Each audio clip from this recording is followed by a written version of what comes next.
Salut à toi et bienvenue dans la Fac Voyage numéro 41.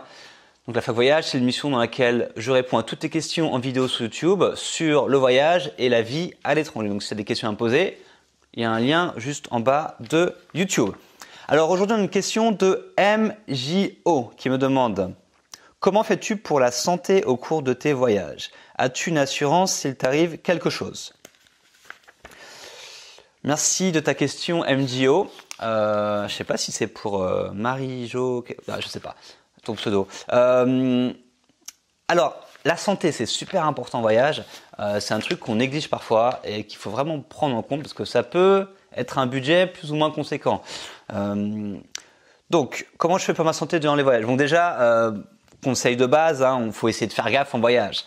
Là, tu n'es plus chez toi, tu n'as plus la sécu à l'étranger, etc. Donc, c'est un peu plus compliqué. Donc, faites gaffe à pas prendre des risques inconsidérés. Donc voilà, par exemple, louer un scooter sans casque en étant bourré et de rouler, parce que là, c'est direction de l'accident assez facilement.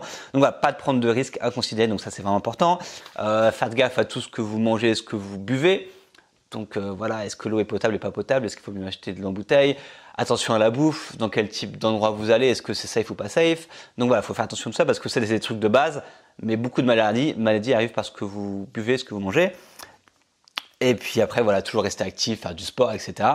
Entretenir tout ça, entretenir la machine parce que c'est important. Généralement en voyage, on est toujours actif. On est souvent plus actif en voyage d'ailleurs que chez nous. Mais voilà, la première étape, c'est vraiment essayer de faire gaffe à tout ça pour minimiser les risques. Ensuite, est-ce que j'ai une assurance voyage? Alors oui, j'ai une assurance voyage que je recommande chaudement, qui s'appelle Chapka Assurance. Donc maintenant, j'utilise Chapka Assurance depuis 2 ou 3 ans. Pas dire de bêtises, je ne sais plus exactement. Et pour la première fois, j'ai utilisé une assurance voyage. Quand j'étais au Vietnam, là j'étais au Vietnam durant 10 mois, donc là je suis actuellement en France. Et j'ai utilisé l'assurance voyage parce que en fait, j'ai eu une conjonctivite à l'œil, donc j'avais l'œil tout rouge, etc. Donc c'était pas super drôle. Et ensuite, après coup, j'ai eu une sorte d'infection entre le nez et les oreilles, derrière là tout ce qui se passe. Donc j'entendais pas forcément bien, j'avais le nez un peu bouché, etc. Donc je suis allé à l'hôpital 3 fois de suite ou 3 ou 4 fois de suite. Et en fait, à chaque fois, j'ai scanné ma facture d'hôpital, etc. à Chapka Assurance qui ensuite m'a remboursé directement sur mon compte en banque. Donc pour ça, j'utilise Chapka Assurance, mais savoir qu'il y a d'autres assurances voyage qui existent. J'ai d'ailleurs fait un comparatif et un guide d'assurance voyage, donc je mettrai le lien juste en dessous, avec je compare 6 ou 7 assurances voyage différents. Je parle de est-ce qu'il faut en prendre, pas en prendre, quelle est l'assurance voyage des cartes de crédit, etc. Donc c'est vraiment un guide et un comparatif super détaillé. Donc si tu as besoin de plus d'informations, tu vas voir et tu as encore plus de détails sur tout ça. Mais moi maintenant, quand je pars en voyage, je prends une assurance voyage. Que je parte 2 semaines, 3 mois ou un an, je prends une assurance voyage parce que là, je l'ai vu.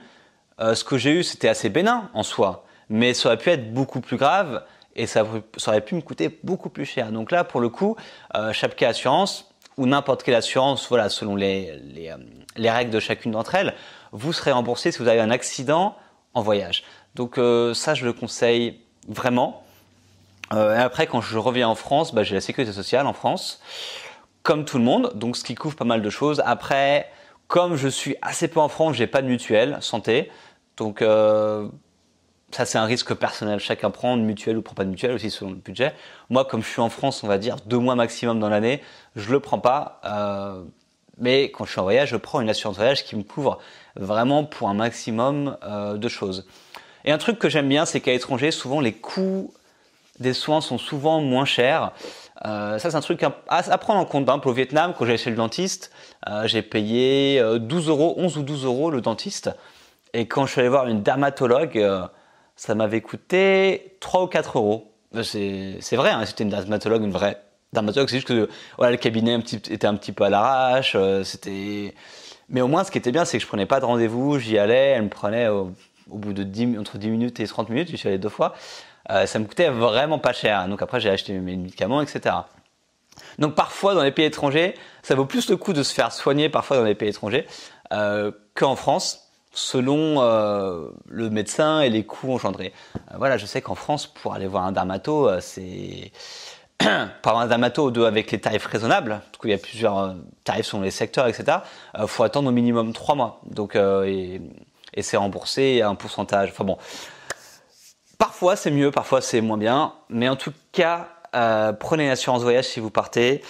Parce que ce sera l'assurance de pas être en galère, de pas toujours penser à sa santé. Si t'arrive un truc, tu vas voir le médecin. Tu vas pas dire ça me fait chier, ça va me coûter de l'argent, je vais attendre. Non, si t'es une assurance voyage, tu y vas tout de suite. Moi, j'ai eu ma conjonctivite, je suis allé le lendemain, je suis allé à l'hôpital et puis ils ont essayé de me traiter, etc. Donc au moins c'est une tranquillité d'esprit de prendre une assurance voyage. Moi, c'est ce que je fais, c'est ce que je recommande. Après, chacun est libre de faire ce qu'il veut. Mais si c'est un truc que tu veux approfondir, j'ai mis un lien vers mon guide d'assurance voyage dans la description de YouTube. Donc voilà, MJO, j'espère avoir répondu à ta question. Et puis, si vous avez une question, n'hésitez pas à me la poser et j'y répondrai en vidéo. Donc voilà, à la prochaine, je vais dire interview, à la prochaine question. Ciao.